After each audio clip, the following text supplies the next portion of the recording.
Well, it's kind of a hazy day today up here in the back 40, but it's a good day for cutting firewood. It's a little bit mild, high 20s. I like it to be below 20 so the snow doesn't stick, but we got out in the woods this morning. I did, and cut down a maple tree that was kind of hanging sideways and wasn't going to do much good for the forest, so good one to harvest, and cut it into lengths that I could wrestle out of the woods and get into the back of the truck.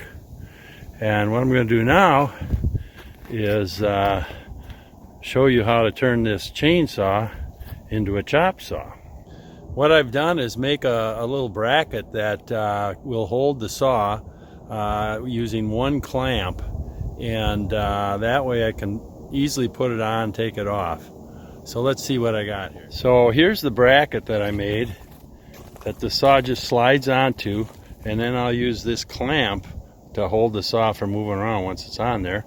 And then this is on a hinge that I've installed underneath there so that the saw will stop when it gets right to there. And then I've got this board sitting to where it's just before the saw. You can see a couple of marks from the saw, but it pretty much clears the saw. And then this is the stop. And I got this stop set up so that each piece is automatically 16 inches without having to measure it. And when I get close to the end of the log, I'll kind of take a look at it and decide whether to, it's not going to be perfect every time. So sometimes it'll be just a little short of 16, and sometimes a little longer, just to make it work. I suppose I could measure them out in the field, but it gets to be a lot of busy work. So this works fine. So let me get the saw in the bracket here. It just kind of, this one here is the harder one to get in. There, we got that one. And this one on the bottom is just a stop, so it just sits against that. And then I take my clamp and put that down here so the saw can't travel up on me. Oops, there we go. Okay, put the clamp there and squeeze her tight, and that'll just stay there. And then the saw, this looks pretty dangerous having the blade right there, but whenever I need to reach into the trailer, because all the wood will just fall into this wood trail, if I have to reach in there, I will always lock the blade so it can't move even if the saw is running. So you got to still be really careful with chainsaws and make sure that you do things as safely as you can and be alert at all times. So let me see if I can get this saw started. It should start right up, and then we'll see about, I'll pull this wood up to get it cut, and we'll see if we can do it cut. Let's see how this works.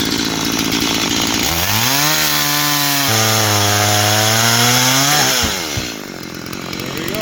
See, it's all right. And then all I have to do is push this up so this is stop, and then I can go again.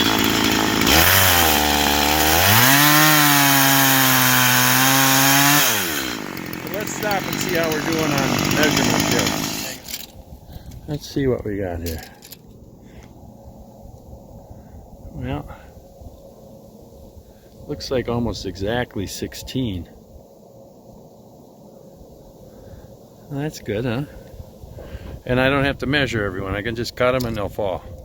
And then once I get them cut, they're in the back of this trailer, and I can either pull this trailer up to the splitter or hand split them and throw them back in the trailer, or haul them on the back of the truck here once I get them all cut up, and back the truck or the trailer right up to my wood pile over there. And the idea here is that do as little as possible working way down here on the ground. Try and keep it waist high or closer to waist high, so that you're not constantly lifting that heavy deadlift of that wood. So the only time I really had to do that was when I carried it out of the forest. And you get your truck as close as you can to where you're cutting, so that you can do that. So I'm going to get to work here. Alright, well, I've got a couple of cuts off of this so far, and just want to see what I got left. Kind of split the difference on these pieces of wood. This piece of wood kind of curves a little bit, but it's basically 44.5 inches long. So if I cut this 3 times and leave about an inch off each piece, it should come out pretty close. Well, I managed to get this all cut up, and now what I'm going to do is, there's a few of these that are small enough I don't think I need to split them. I'm just going to haul them over to my wood pile over there and stack them on. It's like an armful of wood, and then the rest of this I'm going to put on the back of the truck and drive over to the splitter and split them up. There's a few of these logs that are either like hollow in the middle, or they got some like dead wood in the middle there that once I go through the log splitter, I should be able to get rid of some of that, most of that. And I got a little hatchet there, I can always chip some of it out too. So we should get good wood out of all this. There's one there that's got, you can see the rot in the middle. That shouldn't be a problem getting rid of. So I guess let's get going hauling these over there. Well, I got all the wood transferred over to the truck from the trailer, so let's go over to the splitter and split this stuff up.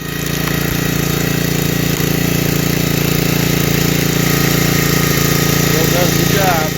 Well, I got this wood all split up and loaded onto the back of the truck, so let's head over to the wood pile.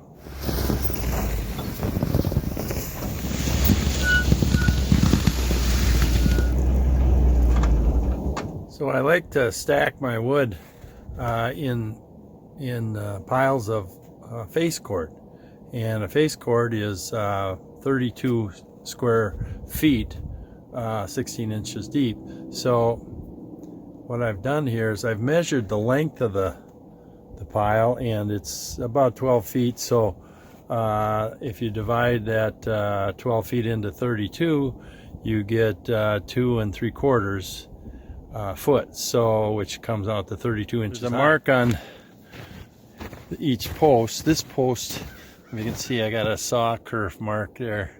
That's how high I want this pile to be, and the other one I just cut off at the right height.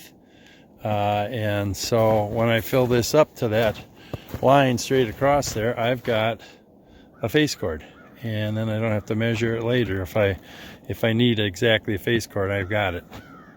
And you know, you get them too high, they fall over anyway, so might as well just get it a decent height. And these 12-foot piles seem to work out the best for me.